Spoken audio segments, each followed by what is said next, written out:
नमस्कार। आप देख रहे हैं संतोष पाठक ऑफिशियल। मैं हूं आपके साथ शिव कुमार। मेरे साथ हैं संतोष पाठक जी। स्वागत और अभिनंदन।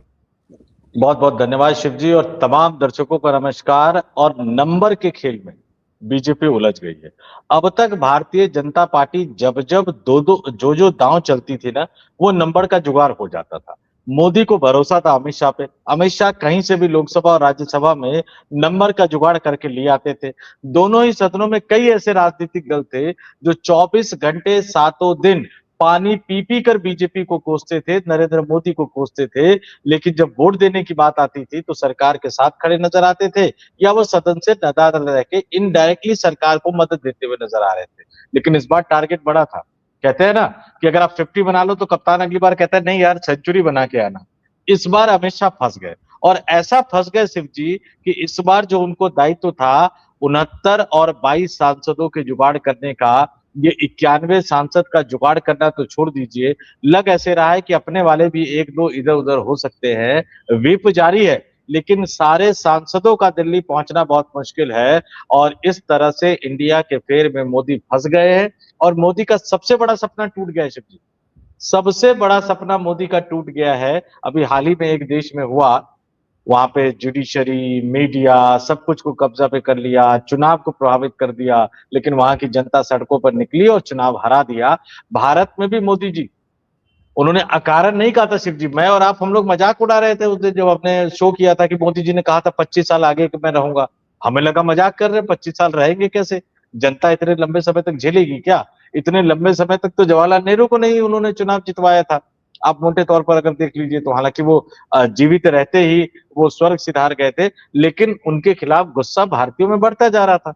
अब जाकर पता लगा कि भैया मोदी साहब की प्लानिंग तो बड़ी दूर की थी। उन्होंने तो ऐसी तैयारी कर ली थी कि जीवन भर, आजीवन, ताउम्र वही देश के प्रधानमंत्री रहेंगे। लेकिन ठीक है, लोगों को, राजनीतिक दलों को ये समझ में आ गया, और अब ये 69 और 22 का आंकड़ा अमित शाह जुगाड़ नहीं कर पाए। मोदी साहब का सपना टूट गया। अब बस उसकी जो आह है, या उसका जो रोना धोना है, वो सामने आना बाकी है। वो अगले कुछ घंटों में सामने आ जाएगा। एक बड़ी स्टोरी लेकर हम आए हैं, दर्शकों के सामने एक एक करके तथ्यों को रखेंगे। ये दर्शकों से, सिर्फ लोगों से जुड़ा हुआ मामला नहीं है, ये इस देश के लोकतंत्र और इस देश की लोकतांत्रिक आत्मा से जुड़ा हुआ मामला है। हम आंकड़ों का गणित भी बताएंगे, आंकड़ों का मकर जाल भी बताएंगे, मोदी का सपना भी बताएंगे, शाह का जुगाड़ भी बताएंगे, और कैसे राहुल गांधी और अखिलेश यादव, ममता बनर्जी, उद्धव ठाकरे, एम के स्टालिन, अरविंद केजरीवाल, ये तमाम लोग मिलकर एक चक्रव्यूह तोड़ते हुए नजर आ रहे हैं। और कब तक ये एकजुट रहेंगे, ये भी हम इसमें बताएंगे। और हमेशा की तरह शुरुआत शिव जी अपने शानदार अंदाज में करेंगे। जी शिव जी। बिल्कुल आपने ठीक कहा। ये चक्रव्यूह कैसे टूटेगा? महिला आरक्षण और परिसीमन, ये क्या नया बला है? क्या हेडलाइन मैनेजमेंट हो रहा है, या फिर बीजेपी इस चुनाव में जीत के परिणाम को घोटने का प्रयास कर रही है? क्या एनडीए के पास संविधान संशोधन के लिए जरूरी जादुई नंबर है? क्या विपक्ष रोड़ा बनेगा? ये कई चीजें अब आपके समक्ष इस कार्यक्रम में हम आपके समक्ष रखेंगे, क्योंकि बहुत जरूरी है जनता को समझना। समझना इसलिए जरूरी है कि लोग इस पर चर्चा नहीं करते। दरअसल नारी शक्ति बंधन अधिनियम यानी महिला आरक्षण कानून 2023 में पारित होने के बाद अब अपने सबसे निर्णायक मोड़ पर आ गया है। अप्रैल 2026 के इस बजट सत्र में सरकार इस कानून को जमीन पर उतारने के लिए एक बड़ी विधायी रणनीति पर काम कर रही है। बजट सत्र अभी खत्म हुआ।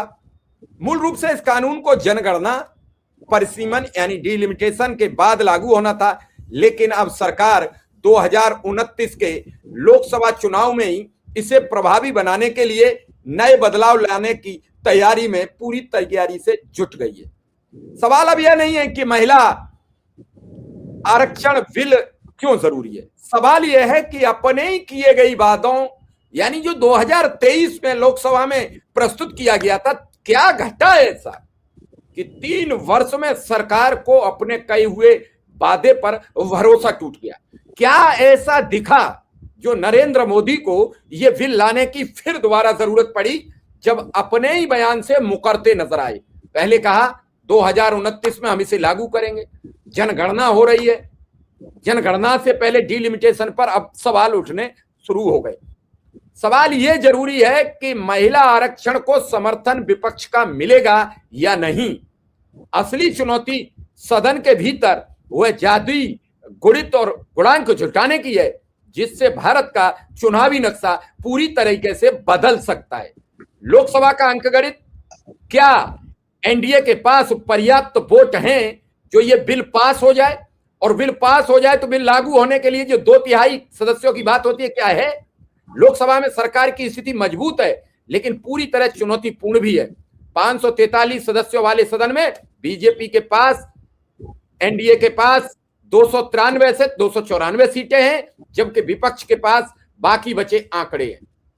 क्या इस तरीके से विपक्ष 2/3 बहुमत के आंकड़े को जुटा पाएगा, जैसे अब तक उसके साथ जगनमोहन रेड्डी, नवीन पटनायक उड़ीसा वाले सब जुट जाते थे, और ममता बनर्जी बैकडोर से कई बार बिल पास होते वक्त बहिर्गमन कर गई। लेकिन क्या ममता बनर्जी के साथ जो बंगाल में हो रहा है, क्या इस बार बहिर्गमन करेंगी? नहीं। और इस पे 2-3 चीजें हैं शिव जी, आप ये देखिए। माफ कीजिएगा मैं इस तरह के शब्दों का इस्तेमाल कर रहा हूं, लेकिन मुझे करना पड़ रहा है। थूक कर चाटना, ये तमाम लोगों ने सुना होगा। ये थूक कर चाटना है। जिस दिन 2023 में ये नारी शक्ति वंदन अधिनियम पारित हो रहा था, मैं उस समय लोकसभा की गैलरी में मौजूद था, और उसके बाद बीजेपी ने जो नाटक और नौटंकी की थी, दर्शक गैलरी में बाहर से लोगों को बुला बुलाकर, बीजेपी के कार्यकर्ताओं को बुलाकर, पहली बार मैंने लोकसभा में देखा। हम पत्रकार होने के नाते अगर हम चू तक भी कर देते थे तो तुरंत सिक्योरिटी वाले आ जाते थे। पहली बार हमने देखा कि दर्शक दीर्घा में बैठकर बॉलीवुड के स्टार, फिल्म अभिनेत्री, मॉडल, बीजेपी के महिला कार्यकर्ता और नेता नारे लगाते हुए नजर आए। और उसके बाद संसद की सुरक्षा में कैसे सेंध लगा था, ये सबको पता है। तमाम परंपराओं को तोड़ दिया गया था, और लोकसभा स्पीकर ओम बिरला मजबूरी में दर्शक दीर्घा की तरफ देखते थे कि नारे लग रहे हैं। उनकी हिम्मत नहीं होती थी ये बोलने की कि इन सबके खिलाफ कार्रवाई करो। लोकसभा स्पीकर कस्टोडियन होते हैं, लेकिन उनकी हिम्मत नहीं थी। उस समय 2023 में कहा गया कि भैया आपने लागू कर ही दिया, आपने पारित करवा ही दिया, तमाम दलों ने उनका साथ दिया था, 2024 के लोकसभा चुनाव में इसको लागू कर दो। लेकिन मोदी साहब ने लागू क्यों नहीं किया? क्योंकि उनके कार्ड में, उनके तर्कस में एक बड़ा तीर था शिव जी। पता है कौन सा तीर? राम मंदिर का। जनवरी में आधे अधूरे राम मंदिर का उद्घाटन होना था, और मोदी को लगा कि भैया राम मंदिर तो है ही, राम मंदिर वाला इस पे जीत लेते हैं, अगला चुनाव किसी और पे जीतेंगे। उस समय कहा गया कि भैया पहले जनगणना होगा, फिर परिसीमन होगा, तो 2034 के लोकसभा चुनाव में इसको लागू करने की कोशिश करेंगे, वादा नहीं, कोशिश करेंगे। 2000 जनवरी 2024 में राम मंदिर का उद्घाटन हुआ। दावा किया इन्होंने, जो राम को लाए हैं हम उनको लाएंगे। भगवान राम ने बता दिया कि बच्चे, भगवान राम को कोई ला नहीं सकता, मैं तो खुद ही आया था और तुम लोगों को मैं ही लेकर आया हूं। देश की जनता ने 400 पार का सपना तोड़ा, 240 पर लाकर पटका, और उसके बाद से नरेंद्र मोदी हैरान परेशान थे, और फिर थूक कर अपनी ही कही गई बात को चाटते हुए, मैं बार बार ये दोहरा रहा हूं, जो वो 2034-35 तक ले जा रहे थे, अब वो 2029 की बात कर रहे हैं। संसद में 3 बिल लाने की तैयारी कर रहे हैं। एक बिल संविधान संशोधन विधेयक है, और 2 जो है स्टेचुरी बिल है। अब अगर वो लाए होते, सही मंशा से लाए होते, तो चुनाव की बात ली आती। पश्चिम बंगाल में चुनाव है, तमिलनाडु में चुनाव है, कांग्रेस पार्टी कह रही थी कि बैठक करते हैं, सर्वदलीय बैठक बुला लीजिए, उसमें तौर तरीकों पर चर्चा करते हैं। लेकिन आपने उस चीजों को नहीं किया, क्योंकि आप पश्चिम बंगाल और तमिलनाडु की जनता को एक संदेशा देना चाहते थे कि देखो, ये तमाम राजनीतिक दल जो है विपक्षी, ये महिला विरोधी है। लेकिन शुक्र है कांग्रेस पार्टी ने इसको समझा। इंडिया गठबंधन की बैठक हुई। कांग्रेस अब सीधे कह रही है, 2023 में संसद ने सर्वसम्मति से इस बिल को पारित किया था, नारी शक्ति वंदन अधिनियम, हम सबने इसका साथ दिया। लेकिन अब जो सरकार करना चाहती है, वो डीलिमिटेशन के जरिए सत्ता पर कब्जा करना चाहती है। अब ये संविधान संशोधन विधेयक है, तो जाहिर सी बात है, मैं दर्शकों को बहुत ज्यादा समय तक नहीं करूंगा, 69 और 22 का आंकड़ा गणित बता देता हूं। संविधान संशोधन विधेयक है शिव जी, 543 सांसद लोकसभा में है, 543 में से 2/3 सांसदों के समर्थन की जरूरत पड़ेगी। आज की तारीख में एनडीए गठबंधन के पास 293 है। 543 में से अगर मैं 2/3 सांसदों की बात करूं तो 362 सांसद चाहिए, यानी 69 सांसदों की जरूरत है। और ये 69 सांसद आएंगे कहां से? लोकसभा में जो विपक्षी राजनीतिक दल, जो बड़ी पार्टियां हैं, मैं सिर्फ बड़ी बड़ी पार्टियों की बात कर लेता हूं। कांग्रेस पार्टी 99 खिलाफ हो गई है। आप एक एक करके देखिएगा कौन कौन से खिलाफ हो गई है। समाजवादी पार्टी 37, वो साथ नहीं देगी सरकार का। तृणमूल कांग्रेस ममता बनर्जी 28 सरकार का साथ नहीं देगी। डीएमके 22 सरकार का साथ नहीं देगी। उद्धव ठाकरे की पार्टी के 9 सरकार के साथ खड़े नहीं होंगे। शरद पवार की पार्टी के 8 सरकार के साथ खड़े नहीं होंगे। राष्ट्रीय जनता दल 4 सरकार के साथ खड़े नहीं होंगे।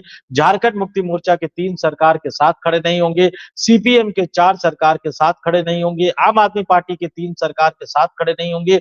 आईयूएमएल के 3 ये भी सरकार के साथ खड़े नहीं होंगे। तो सवाल ये उठ रहा है कि सरकार 362 सांसदों का जुगाड़ करेगी कहां से शिव जी? और आज जो इंडिया गठबंधन की बैठक हुई है, जो मल्लिकार्जुन खड़गे के आवास पर, मैं बता देता हूं इन तमाम विपक्षी राजनीतिक दलों के जो मैंने नाम लिए हैं वो भी मैं अपने दर्शकों के सामने बताऊंगा कि आज की इस बैठक में कौन कौन शामिल हुए और क्या क्या उन्होंने बोला और किस तरह से वो सरकार के खिलाफ खड़े नजर आए, क्योंकि इसमें अब सेंध लगा पाना नरेंद्र मोदी और अमित शाह के लिए संभव नहीं है। क्योंकि मल्लिकार्जुन खड़गे के आवास पर जो नेता इकट्ठा हुए, उन्होंने जो बोला मैं बता देता हूं आपको।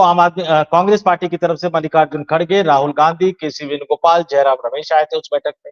समाजवादी पार्टी जो कि दूसरा बड़ा विपक्षी दल है इंडिया गठबंधन में, समाजवादी पार्टी की तरफ से सनातन पांडे और उनके राजभर जो सांसद हैं, ये 2 लोग इस बैठक में शामिल हुए थे। अखिलेश यादव ऑनलाइन इस बैठक में जुड़े थे, यानी सनातन पांडे और रामशंकर राजभर और अखिलेश यादव ऑनलाइन जुड़े थे। डीएमके से टीआर बालू आए थे। तृणमूल कांग्रेस से डेरेक ओब्रायन और सागरिका घोष आई थी। झारखंड मुक्ति मोर्चा से सरफराज अहमद आए थे और हेमंत सोरेन ऑनलाइन जुड़े थे रांची से। अब राष्ट्रीय जनता दल की तरफ से तेजस्वी यादव, संजय यादव आए थे। शिवसेना उद्धव ठाकरे की तरफ से संजय राउत आए थे, उद्धव ठाकरे ऑनलाइन जुड़े थे। शरद पवार की पार्टी से सुप्रिया सुले आई थी। आम आदमी पार्टी से संजय सिंह आए थे। आम आदमी पार्टी आधिकारिक रूप से इंडिया गठबंधन में शामिल नहीं है, लेकिन इस मामले में वो विपक्षी गठबंधन के साथ है। जम्मू कश्मीर नेशनल कॉन्फ्रेंस से उमर अब्दुल्ला आए थे। सीपीएम से नीलोत्पल बसु आए थे। आईयूएमएल से मोहम्मद बशीर आए थे। सीपीआई से एनी राजा आए थे, आई थी। और आरएसपी से एनके प्रेमचंद्रन आए थे। सीपीआई माले से जो है वो राजा राम सिंह और रवि कुमार आए थे। आरएसपी से एनके प्रेमचंद्रन थे। केरला कांग्रेस से आए थे, केरला कांग्रेस के जो अलग अलग फ्रैक्शन है उससे आए थे। वीसीके से आए थे, एमडीएमके से आए थे और इंडिपेंडेंट कपिल सिब्बल, जिन्होंने सबसे पहले इस मुद्दे को उठाया था, वो भी इस बैठक में आए थे। तो ये तमाम नेता मैंने बता दिए, लोकसभा का गणित बता दिया। अब जरा राज्यसभा के गणित पे आ जाते हैं शिव जी। तमाम तिकड़म लगाकर राज्यसभा में एनडीए गठबंधन बहुमत के पास तो पहुंच गया। आज की तारीख में राज्यसभा में एक सीट खाली है, 244 सांसद है। 244 सांसद का 2 तिहाई होता है 162.66, यानी 163 सांसद चाहिए। अभी जो है 141 सांसद एनडीए के पास है। 22 सांसदों की कमी है, तो 69 लोकसभा में चाहिए, 22 राज्यसभा में चाहिए इस संविधान संशोधन विधेयक को पारित करवाने के लिए। और मैं राज्यसभा का गणित भी आपको अलग अलग बता देता हूं। बीजेपी 107 और बाकी सहयोगी दलों के साथ मिलकर 141 है। कांग्रेस पार्टी के पास 28 राज्यसभा सांसद है। तृणमूल कांग्रेस 13, आम आदमी पार्टी 10, डीएमके 8, नॉमिनेटेड जो है वो 7 है। वाईएसआर कांग्रेस पार्टी 7, बीजू जनता दल 7, एआईएडीएमके जो है वो 5 सांसद है राज्यसभा के इनके पास। बाकी जनता दल यूनाइटेड 4 है, एनसीपी 4 है, समाजवादी पार्टी 4 है, बीआरएस 3 है, सीपीएम 3 है, इंडिपेंडेंट अदर 3 है, जेएनके नेशनल कॉन्फ्रेंस 3 है, राष्ट्रीय जनता दल 3 है, सीपीआई जो है वो 2 है, आईयूएमएल 2 है, झारखंड मुक्ति मोर्चा 2 है, शिवसेना 2 है, तेलुगु देशम पार्टी 2 है, यूपीपीएल जो है वो 2 है, Assam Gana Parishad 1, Bahujan Samaj party 1, DMDK 1, Janata Dal secular 1 है। ये मोटे तौर पर राज्यसभा का गणित है और ये बता रहा है कि ये संविधान संशोधन विधेयक भारतीय जनता पार्टी, जो संसद का 3 दिवसीय विशेष सत्र बुलाया गया है, अब इसको विशेष सत्र कह लीजिए या बजट सत्र का एक्सटेंशन कह लीजिए, इस सत्र में भारतीय जनता पार्टी इस बिल को पास नहीं करवा पाएगी। यानी मोदी साहब का सपना, आजीवन प्रधानमंत्री बने रहने का सपना एक तरह से टूट गया। फिर संतोष, ये 47 तक का सपना क्या अधूरा रह गया? बिल्कुल 47 तक का सपना अधूरा रह गया। आप इन तिकड़मों के करके आप देखिए, मैंने कहा ना कि अब इस देश की महिला मतदाताओं को सोचना होगा। महिला मतदाता, महिला आरक्षण के नाम पर आपको ऐन चुनाव के बीच इसकी याद आ रही है। और विपक्ष सही कह रहा है, अगर आपको इतना ही वो देना है, भंग कर दीजिए। बल्कि मैं उससे थोड़ा सा आगे बढ़ के कह रहा हूं, भंग कर दीजिए वर्तमान लोकसभा, और इस 543 में से 2/3 सीटें महिलाओं के लिए आरक्षित कर दीजिए और आ जाइए मैदान में चुनाव लड़ने के लिए। महिला मतदाता फैसला कर देंगे। 2029 तक जाने की जरूरत भी नहीं है।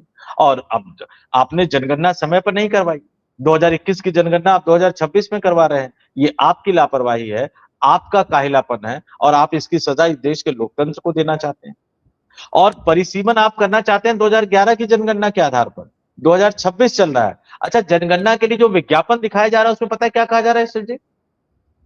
कि भैया सरकार के पास सही आंकड़े होंगे तभी तो सरकार सही नीति बना पाएगी, योजना बना पाएगी, आवंटन कर पाएगी। तो बिना आंकड़ों के आप 2011 के जनगणना के आधार पर 2026 में परिसीमन करने जा रहे हैं।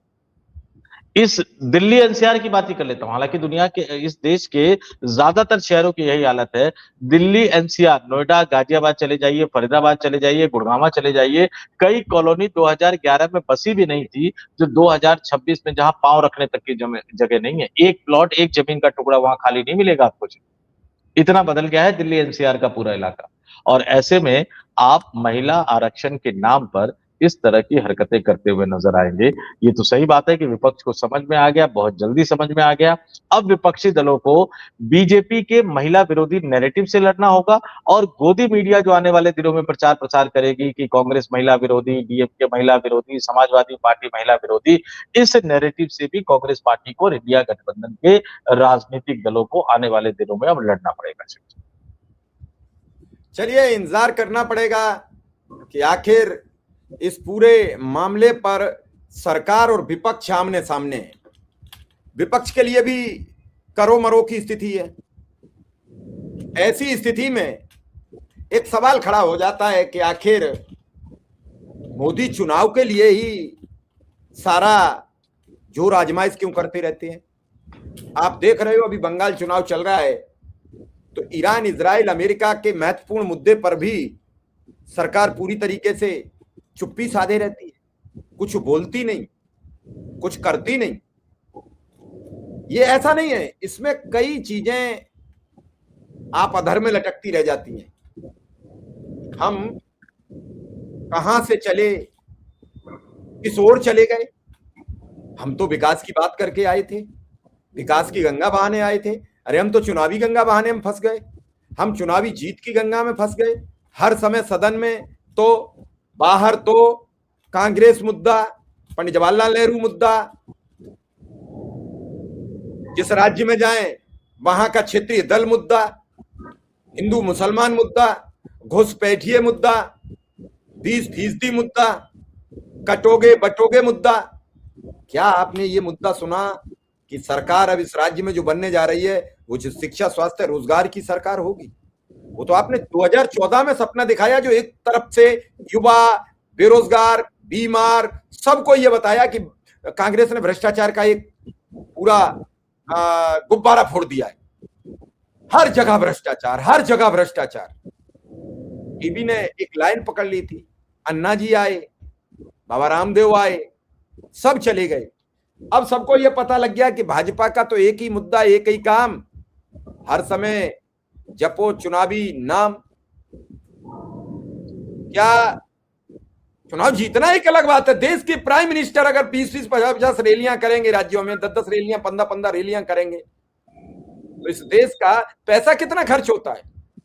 शिव जी, प्रधानमंत्री की रैलियों से मुझे कोई आपत्ति नहीं है, लेकिन अभी चीन ने अरुणाचल प्रदेश पे फिर से दावा जता दिया। अगर प्रधानमंत्री उसी चुनावी मंच से खड़े होकर कहते, खबरदार मिस्टर जिनपिंग, अरुणाचल प्रदेश भारत का अभिन्न हिस्सा है, और चीन जो दावा कर रहा है, अपने नापाक इरादों को, अपनी इस नापाक जुबान को बंद करवाओ।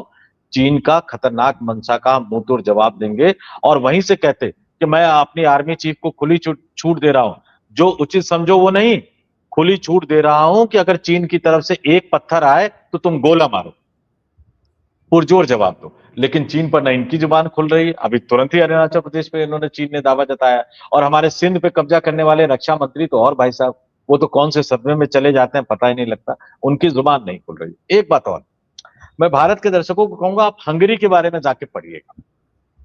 देखिए, लोकतंत्र लोकतंत्र होता है शिव जी। हंगरी में एक विक्टर ओरबान साहब थे, डोनाल्ड ट्रंप भी उनके साथ थे, पुतिन भी उनके साथ थे। देखिए विडंबना, देखिए कि दोनों ही उनके साथ थे, और उनके बारे में कहा जाता है कि उन्होंने पूरे देश पर कब्जा कर लिया था, संविधान बदलकर ऐसा कानून बना दिया था जिनसे उनकी पार्टी को फायदा हो। उनके पैसे वाले दोस्तों ने न्यूज चैनल, और ध्यान से सुनिएगा, मैं भारत की बात नहीं कर रहा हूं, हंगरी की बात कर रहा हूं, कानून बदलकर, संविधान बदलकर अपने ऐसा कानून बना दिया जिससे उनकी पार्टी को फायदा हो। उनके जो उद्योगपति दोस्त थे, उन्होंने हंगरी में न्यूज चैनल और अखबार खरीद लिया। किसी भी न्यूज चैनल, किसी भी अखबार में उनके खिलाफ कोई आलोचना नहीं छपती थी। उन्होंने चुनावी सिस्टम पूरा बदल दिया। जीतने के लिए जो निर्वाचन क्षेत्र हुआ करते थे, उनका परिसीमन करके उनकी सीमाएं बदल दी। वहां के जो संवैधानिक संस्थान थे, वहां अपने करीबी लोगों को बिठा दिया, दोस्तों और करीबियों को सरकारी ठेका दिया, जिसके बाद उनसे चुनाव लड़ने के लिए खूब फंडिंग लिया, और उसमें राष्ट्रवाद और पहचान की राजनीति का तड़का लगा दिया। लंबे समय तक वो बने रहे, लेकिन इस बार के चुनाव में 22 साल सत्ता में रहने के बाद ओरबान की पार्टी 22 साल सत्ता में रही, और सिर्फ 2 साल पहले बनी पार्टी ने उनकी पार्टी को हरा दिया। अब जो विपक्ष के नेता जिन्होंने हराया, उनके खिलाफ इन्होंने क्या क्या किया था, जो मगियार साहब थे उनका फोन टेप किया, उनकी गर्लफ्रेंड भी ओरबान की पार्टी की एजेंट निकली, मतलब उनको भी खरीद लिया। उनके खिलाफ रोजाना एआई से झूठी रिपोर्ट बनाकर लोगों तक पहुंचाई, और उनको बदनाम करने के लिए पुतिन भी मैदान में कूद गए थे, और डोनाल्ड ट्रंप भी मैदान में कूद गए थे। लेकिन जनता खड़ी हुई, ऐसी खड़ी हुई कि उनको सत्ता से बेदखल कर दिया। ये मैं भारत की बात नहीं कर रहा हूं, ये हंगरी की बात कर रहा हूं। और इस दोनों में अगर कोई समानता हो तो वो संयोग मात्र है, बाकी हमारे दर्शक ज्यादा समझदार है। लेकिन बात तो उठेगी, चुनाव चुनाव अब लड़ते रहिए। दर्शकों के ऊपर छोड़ देते हैं। दर्शक हमें कमेंट में बताएं कि ये महिला आरक्षण और परिसीमन क्या चुनावी जुमला है, या फिर महिलाओं की इतनी फिक्र जो अब तक एक केंद्र शासित राज्य में एक महिला मुख्यमंत्री दे पाई है। एक पूर्ण राज्य में, राजस्थान में वसुंधरा राजे हुआ करती थी, उनका भी पद ले लिया, और इतने राज्यों में सत्ता होने के बाद 15 से ज्यादा राज्यों में बीजेपी की सत्ता है। 6 राज्यों में उसके आनुषंगिक एनडीए के मुख्यमंत्री हैं, शायद, मैंने टोटल नहीं अभी लगाया, एक अनुमानित बता रहा हूं, लगभग 20 राज्यों के आसपास है उसका गुणा गणित। ऐसे में एक भी राज्य में दलित मुख्यमंत्री नहीं दे पाए हैं। कल अंबेडकर की जयंती तो बड़े शान शौकत से मनाई है। ये मेरा सवाल है, मुझे पूरा भरोसा था कि 14 अप्रैल को सिर्फ इसलिए ये बिहार में प्रोग्राम रखा गया है कि कोई दलित चेहरा आएगा, फिर उन्हें भी आरजेडी और जेडीयू के प्रोडक्ट पर ही सम्राट चौधरी पर अपना भरोसा जताना पड़ा। इसीलिए लोग नाम रखते हैं सम्राट, इसीलिए लोग बच्चों के नाम रखते हैं शिवराज, इसी के लिए नाम रखते हैं लोग राजनाथ। इसीलिए राज लगा के लिखो, सम्राट बनाओ, नाम लिख दो, शायद कभी किस्मत का पिटारा खुल जाए। और इसी के शिव जी शिवराज और राजनाथ जो नाम रखा है, माफ कीजिएगा, पता नहीं अब नाम रखने वाले क्या सोच के उन्होंने नाम रखा होगा, और आज किस तरह से दोनों ने मोदी के आगे सरेंडर कर रखा है। जहां तक बात सम्राट की है, सम्राट बीजेपी के गले की वो हड्डी बनने वाले हैं जो ना उनको उगलते बनेगा और ना निगलते बनेगा। तीसरी बात, दलितों के साथ बीजेपी और आरएसएस की कभी कोई उस तरह की संपत्ति रही नहीं है। शिक्षक, मैं तो जानता हूं बीजेपी के अंदर दलित नेताओं की क्या हालत होती है। दलितों को सिर्फ एक राजनीतिक पहचान के लिए इस्तेमाल किया जाता है। दुर्भाग्यपूर्ण स्थिति है कि कांग्रेस समझ नहीं पा रही है, नहीं तो वो समझती कि भाई बीडीएम के पुराने फॉर्मूले से किस तरह से बीजेपी को हराया जा सकता है। वो भी ओबीसी की राह के पीछे चली हुई है। और एक सबसे बड़ी बात, दर्शकों से कहूंगा, हंगरी का इतिहास जरूर जाके पढ़ ले। उनको 22-23 साल लगे समझने में, आप तो कम से कम 12-13 साल में समझ जाओ, क्योंकि भारत बहुत बड़ा देश है। जितने साल तक आप नहीं समझ पाओगे, हम उतने गुना पीछे हटते जाएंगे, पीछे होते चले जाएंगे, और पता लगा कि जब तक आपको समझ में आएगा तब तक शायद संभलने का मौका ना मिले। क्योंकि आप आवाज उठाओगे तो चाहे किसान सड़क पर आए, मजदूर सड़क पर आए, तुरंत आपको पाकिस्तानी बता दिया जाएगा। ये तो बड़ी हाईफाई टेक्नोलॉजी है न्यूज चैनल के पास कि प्रशासन से पहले ही न्यूज चैनल बता देते हैं कि पाकिस्तानी कनेक्शन है, और उसके बाद क्या मंत्री क्या अधिकारी सब पाकिस्तानी कनेक्शन की आड़ लेते हुए नजर आते हैं। कोई नहीं पूछता। योगी के मंत्री ने भी कह दिया पाकिस्तानी कनेक्शन, लेबर मंत्री, पता नहीं उन्होंने श्रम मामलों में कुछ किया कि नहीं किया। अम्बेडकर साहब के विचार पढ़ लेते तो शायद कुछ कर लेते, लेकिन कोई ये नहीं कह रहा कि अगर पाकिस्तानी कनेक्शन था तो पुलिस क्या कर रही थी, एलआईयू क्या कर रहे थे, एसपी एसएसपी कमिश्नर क्या कर रहे थे, डीजीपी क्या कर रहे थे, और गृह विभाग जिनके पास है वो सहायक क्या कर रहे थे। सर्च कर लीजिएगा व्हाट्सएप पे जाके, व्हाट्सएप पत्रकारिता नहीं, गूगल पे जाके सर्च कर लीजिएगा यूपी का गृह विभाग किनके पास है। चलिए फिलहाल इस खबर को अब यहीं विराम देते हैं, दर्शकों के ऊपर छोड़ते हैं कि वो हमें क्या बताएंगे। आपका बहुत बहुत आभार, बहुत बहुत धन्यवाद। नमस्कार।